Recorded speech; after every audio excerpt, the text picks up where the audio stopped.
Good morning, YouTube. It is 10 a.m. in the great state of Texas, and at the time of this video, it was 95 degrees nearly in the workshop. Sorry for the blurriness, and it's about 1 o'clock in the afternoon when we start this project. So we're getting back to making little resin pots like we did the previous couple of weeks. Last week we put out a table project, which I really loved, but today we're going back to making smaller little pots. So we're going to take some mica powder, we're going to take some fun glitter, mix this all up, put it in the pressure pot, and see if we can make a cool little bowl slash pot out of it. So I really like using the black pigment. I think that looks really cool, and I had this leftover glitter that I've had just laying around the workshop. I've got a whole box full of glitters, full of mica powders, and we're essentially just mixing stuff together and just seeing what kind of cool effects we can get with it. But using about 24 ounces of resin on this project like we've done for the past several projects, mixing that all up nice and neat. Here I am making some YouTube shorts as I'm pouring the epoxy, getting that ready for the pressure pot. And speaking of YouTube shorts, I've been doing a lot more of that content. I seem to get better engagement with the projects doing YouTube shorts, so expect a lot more of those. So if you like the long form content, that's always going to be a thing, but I think I'm going to start doing a lot more YouTube shorts and just seeing where that takes me. But just be aware of that in the future if you're interested in projects I'm working on. So anyway, 4.5 hours later in the pressure pot, we get these cool looking effects here. The glitter looks really cool. The mica powder looks really cool. It's set up really nice. So we're going to get some waste blocks on that, and then we're going to get that turned down onto the lathe. So don't be stingy with your hot glue. Taking our 2x4 pieces here, and then we're going to just get that glued on nice and tight so that we can get that over to the lathe and start turning it down. So I've realized over the years that just doing these small little pilot holes like this and trying to use my impact driver seems to be a lot more effective, as I always say. However, I continue to have problems just trying to get the screws in a lot of the time. Don't know what that's about. I'm just really not good at woodworking apparently, which I openly admit. But anyway, I eventually figure it out, get that all over to the lathe, and then we're going to get this spun down. So here we go. So the great thing about it being 1,000 degrees in the state of Texas when you're working with epoxy is that essentially everything just kind of melts. So the shavings come off really nice and even, especially on these smaller projects. The epoxy tends to set up very well, and not a whole lot of issues. There's no chip out.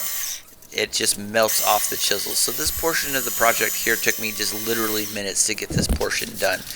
Once I get everything into a nice cylindrical shape, then we just go over to the bottom and do what we usually do, just flatten everything out nice and neat so that we can start trying to make a mortise out of it. But you can see there, that literally just took a couple of seconds. So then we roll over, get our smaller carbide tools, and then we're just going to go ahead and start making our mortise for the bottom of it. And this part took literally just minutes. And sorry for using the word literally. I love that word for some reason, and I can't help myself from using it. But anyway, so once we get all that finished, this part is pretty easy, and then I just take my chisel and just pop that right off. No issues there. So then we flip it over, get the chuck jaws on it, and then we're just going to make that nice and flat, and then we'll get to the actual gouging portion of it here in just a second. But so far the project's going relatively smooth, not a whole lot of issues, which is always good, because there's nothing more aggravating than me trying to punch the lathe when it's going full speed, just being aggravated. But this project goes pretty smooth. I can't say enough good things about this one. It's always nice, especially when it's 100 degrees inside the workshop. When the project's going smooth, it just makes for a more enjoyable work experience. Because I'll admit, sometimes doing these projects when things aren't going your way, you're getting a lot of chip out, there's a lot of problems, and it's hot, it just makes the hobby a lot less enjoyable. But this project went relatively smooth, not a whole lot of issues here. You can see we're gouging out really well. Having to stop the lathe a couple of times to tighten the chuck jaws due to the vibration, but not a whole lot of issues there. You can see the shavings there on top of the workbench. Not a whole lot of problems here, so we're just starting and stopping, seeing where our depth is, getting everything nice and even, and then just getting to a nice depth, and then just doing some finer work So once we get that done, now we can roll over to our lid portion here. And you can see how thin this is and how much difficulty my dumbass is just trying to get this onto the lathe. But eventually I figure it out, and I realize we're going to have a lot of work to do on this one.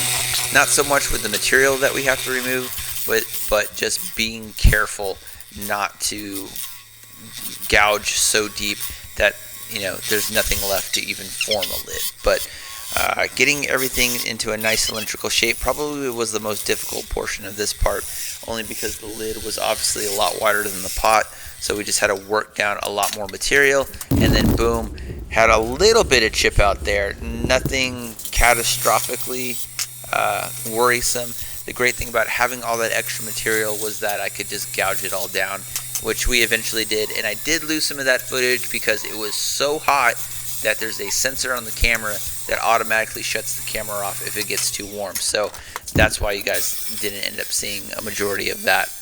But here we are, just working down the material and just getting everything to a nice shape that we want, fixing that large crack obviously, and then starting and stopping the lathe, and then just trying to size up the lid compared to the pot. But once we got that all sized in, now we're just working and seeing how tight the lid's going to be on the actual main body of the project here. So we got that done, and then we just have one portion left, making the mortise to reverse it yet again, flipping it over, and then getting everything nice and flat, and then we'll be all done. So here we are, flipping that over, and then we're just going to make the top of the lid very nice and flat, and then we'll be all done. And then we'll have another successful little pot in the books. And obviously here, that went relatively smooth. This is what it looks like before we start my favorite part, which is the sanding, and I think that looks really dope.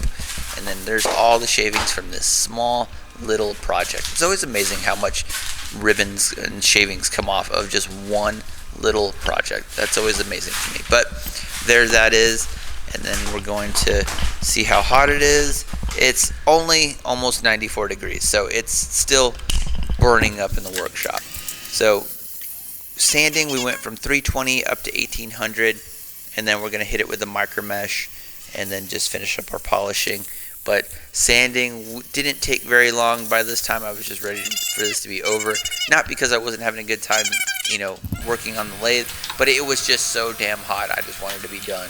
So here we are, just getting everything polished up with the micro mesh, and then we're essentially finished at this point. We just got to put on our wood polish, and then we'll be all finished. But look how cool this looks once we hit it with the wood wax. That black really pops. You can see the swirls, a little bit of the glitter once we do the zoom in. But man, really happy how this project turned out. So here in just a second, we'll do the reveal of what it looks like all together, and boom, there it is. Look how cool that looks. And I also put this on my YouTube shorts, so if you guys were just interested in the final project, it's over there. Go check that out. But man, this looks really cool. Really happy how this color looks. I'm gonna do this project again because it looks really, really cool, and people might be saying you're doing the same thing over and over again. Yes, I am. I don't care. It's my channel. I think it looks cool. Make stuff that you like to make. That's kind of the mantra. Do the things that you love to do. And I love making these small little pots. They come out really, really cool every time, or at least most of the time. But anyway, I hope you guys liked it. Hope you guys are enjoying my short form content just as much as my long form content. And I'll see you guys in the next one. All right, guys. Peace. All right, so project is done, and this little guy came out looking really cool. I love that black and red pink kind of color on it. Lid is really short, but I think that makes it, I think that's a cool aesthetic. Those fatter lids that I've been doing, I don't think look as good. I mean, they look good for what they are, but this one actually looks really, really cool. So really happy how this one turned out.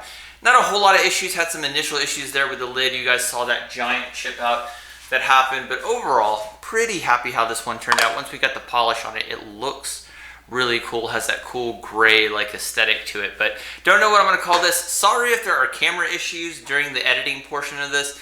I've pressed some buttons accidentally, and this camera is too fancy for me, and I have no idea what I'm doing. So hope you guys like this one. Hope you got something out of it. You guys probably saw this when I posted it to the shorts. I'm doing a lot more of those. get some a little bit better engagement with that. So anyway, hope you liked it. Hope you got something out of it, and I'll see you guys in the next one. All right, peace. Boop.